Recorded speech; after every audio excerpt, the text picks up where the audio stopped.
Hi everyone, I'm back. Alam mo, minsan life hits you hard talaga. Katulad ko. Bigla kang matatakot, bigla kang mawawala sa direction. Pero this time, I choose faith over fear.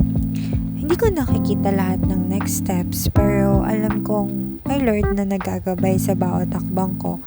Takot is natural, it's okay to feel it. Pero yung trust ko sa Kanya, mas malakas. Siya yung strength ko, siya yung shield ko, at ang light sa darkest moment. Sa bawat pagod at stress, at sa bawat confusions and doubts, mas pinipili kong i-hand over sa Kanya. Kasi alam ko kahit mahirap, He has a plan for me. Sabi nga sa 2 Timothy 1 verse 7, For God has not given us a spirit of fear, but of power, love, and self-discipline. Breathe, lift your head, and move forward. Every step kasama ko siya. Faith over fear.